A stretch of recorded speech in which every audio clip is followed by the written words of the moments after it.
Ilhabela é um município arquipélago, ou seja, seu território é formado por várias ilhas. A maior e a principal delas chama-se Ilha de São Sebastião. Porém, antes da chegada dos portugueses, essa ilha era chamada pelos indígenas de Maembipe, que na língua tupi-guarani significa local de troca de mercadorias e resgate de prisioneiros. Ou seja, uma espécie de zona neutra utilizada pelas tribos para negociações e troca de mercadorias. A história colonial de Ilhabela começa quando os integrantes da primeira expedição exploradora enviada por Portugal à terra de Santa Cruz chegaram em Maembipe em 20 de janeiro de 1502, dia consagrado pela Igreja a São Sebastião. Essa expedição, que rebatizou a ilha de Maembipe com o nome de São Sebastião, foi comandada por Gonçalo Coelho e era composta por 3 caravelas, e dela fez parte Américo Vespúcio, conhecido navegante italiano.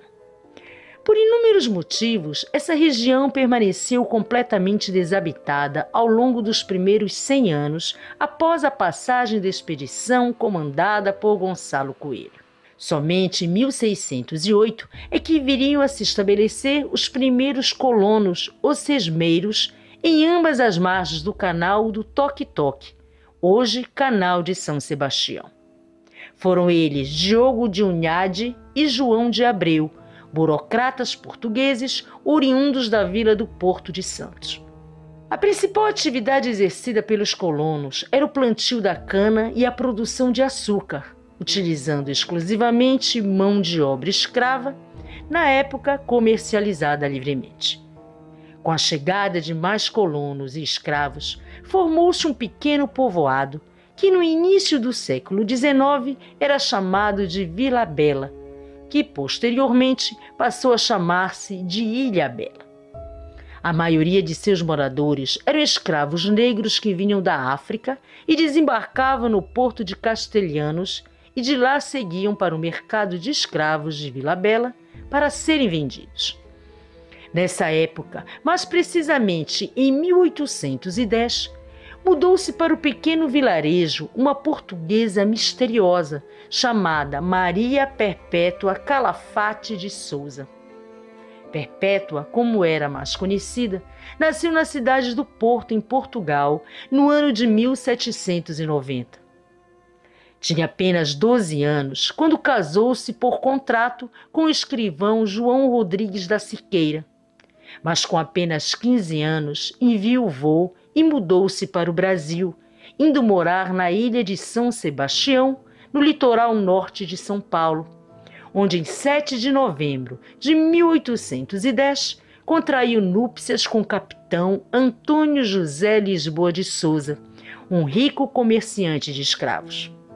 A chegada de Perpétua à pacata ilha chamou a atenção dos ilhéus e logo começaram a surgir boatos sobre a misteriosa mulher. Durante sua permanência na ilha, Perpétua começou a se envolver com o ocultismo e passou a trabalhar como cartomante, realizando adivinhações e vendendo amuletos, poções afrodisíacas e filtros mágicos para o amor. Sua fama como feiticeira aumentava cada vez mais e muitas eram as histórias sobre seus poderes. Isso atraiu forasteiros de todas as partes que iam até o pequeno povoado em busca de suas previsões. Seus clientes eram, na maioria das vezes, marinheiros de navios mercantes e negreiros que aportavam na ilha de São Sebastião para se abastecer e iam até ela em busca de proteção mágica para prosseguir viagem em segurança. Quem não ficou satisfeito com todos esses sortilégios e malefícios foram os moradores da ilha, que eram radicalmente contra as ações de Maria Perpétua e seu envolvimento com a magia. Dona de um comportamento liberal para a época e de um temperamento explosivo, era mal vista pelos moradores da ilha, que passaram a considerá-la uma má influência para o lugar. Não bastasse isso, Perpétua era tida também como uma mulher perversa, principalmente com seus escravos.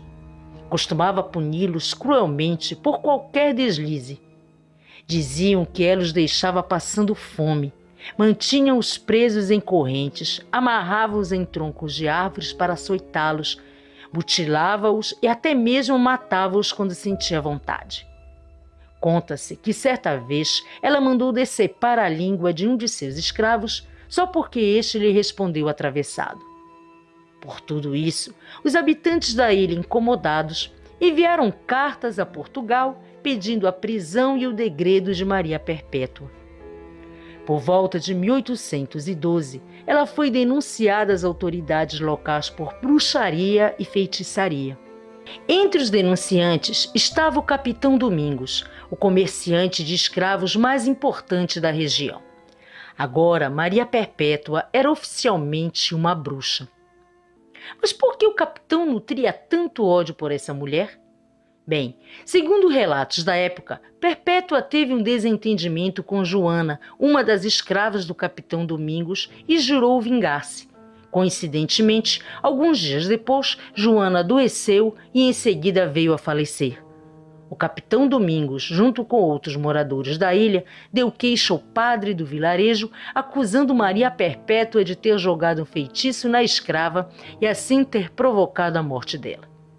O governador da capitania de São Paulo ficou sabendo do ocorrido e deu ordem para que a casa dela fosse investigada pelas autoridades.